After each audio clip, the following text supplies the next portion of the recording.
Gainsbourg រង្វាន់ពិតឈ្នះពិតបាទជំរាបសួរបងប្អូនយើងទាំងអស់គ្នាហើយគេថាថ្ងៃនេះក៏លក្ខណៈមួយថាប្លែកអារម្មណ៍ហើយថ្ងៃនេះ Gainsbourg គឺដឹកនាំរង្វាន់គឺថាជូនទៅដល់អតិថិជនគឺត្រូវកន្លែងណាគឺតែងតែយកមកដល់កន្លែងហ្នឹងតែម្ដងម្ចាស់រង្វាន់ម៉ូតូធំបាទត្រូវរង្វាន់ពី Gainsbourg ហ្នឹងគឺគាត់នៅនឹងទឹកដីខេត្តកោះកុងនេះផ្ទាល់ហើយជាប់នឹងមាត់សមុទ្រនេះផ្ទាល់តែម្ដងហើយគ្រប់ការងារគឺដឹកនាំរង្វាន់ហ្នឹងគឺមកជូនទៅដល់កន្លែងទីតាំងបងប្រុសដែលត្រូវតែម្ដងបាទតែឥឡូវក៏មិនខាតពីជួបជាមួយនឹងបងប្រុសវាសួរបងបាទជម្រាបសួរបងបាទបងមានឈ្មោះអីដែរបាទខ្ញុំឈ្មោះកាយសុកហេងរស់នៅភូមិពោធិ៍ជប៉ុនឃុំកោះស្ដាច់ស្រុកសេរីការីសាគរខេត្តកោះកុងបងខេត្តកោះកុងបាទហើយបងមានអារម្មណ៍ថាប្លែកទេថ្ងៃនេះបាទមានអារម្មណ៍ប្លែកបងរំភើបហើយឆ្ងល់ថាហេតុអីបានខ្ញុំនាំបងមកដល់កន្លែងនេះដោយសារតែខ្ញុំឈ្នះរង្វាន់ពីក្រុមហ៊ុន Gainsbourg បងរង្វាន់ម៉ូតូម៉ូតូណាបាទ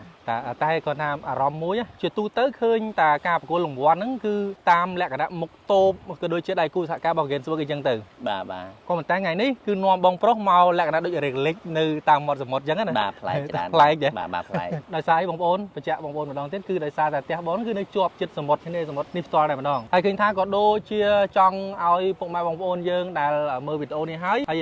ចង់ឲ្យមកទស្សនានៅខេត្តកោះកុងលក្ខណៈថាមកដើរលេងកម្សាន្តអញ្ចឹងខេត្តកោះកុងអញ្ចឹងណាបាទបងនៅកោះកុងយើងសម្បូរអីជាងគេបងសម្បូរជាពិសេសគ្រឿងសមុទ្របងរបស់ហូបគឺសមុទ្រណាសមុទ្រគឺធម្មជាតិហ្មងបាទហើយចូលដូចជាផ្លែឈើអីផ្លែឈើអី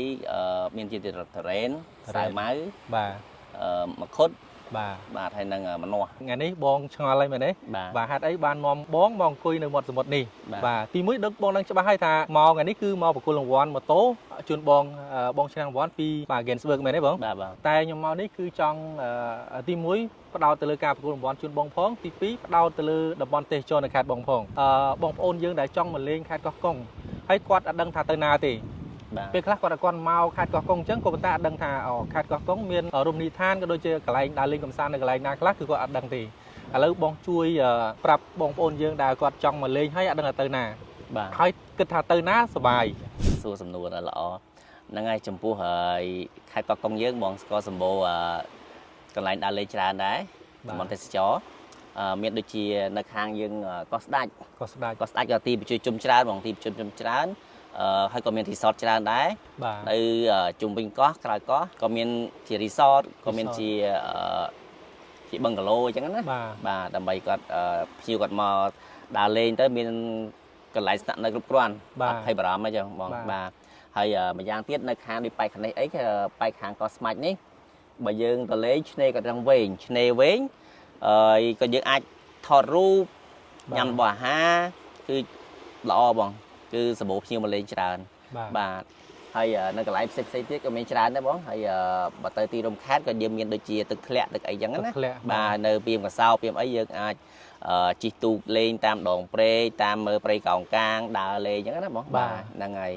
ហើយក៏ទឹកធ្លាក់ទឹកអីនៅតាមព្រៃភ្នំនៅតតៃនៅពៀនយើងវែងហ្នឹងបាទហ្នឹងហើយស្ពានវែងជាងគេនៅស្រុកខ្មែរហ្នឹងបងបាទខ្ញុំឃើញក្រុមហ៊ុន Gainsbourg គាត់ជួយទៅខាង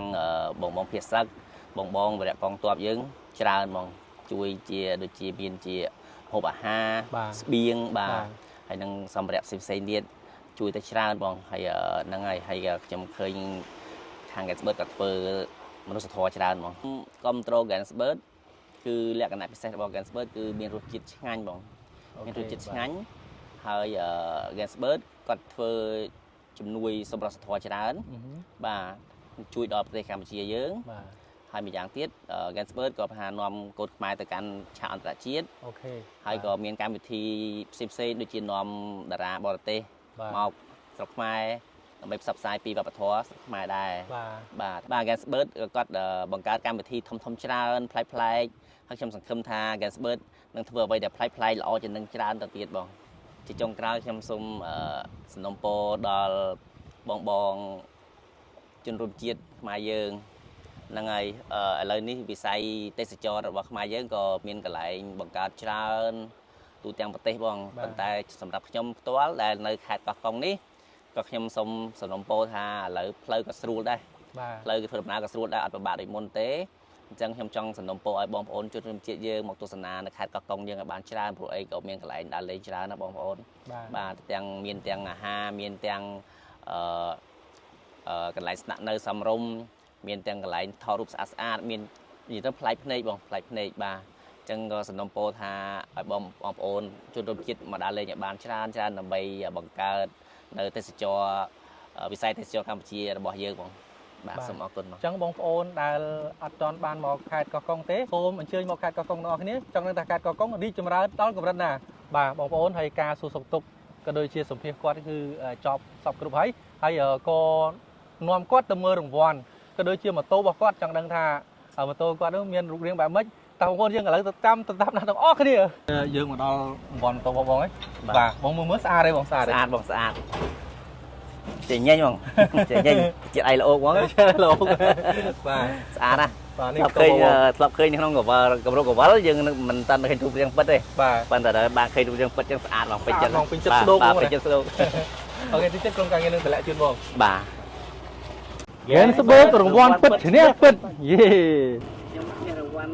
ពីស្រាបៀរ Gainsbourg ពិតប្រាកដមែនយេមួយខ្ញុំបានម៉ូតូ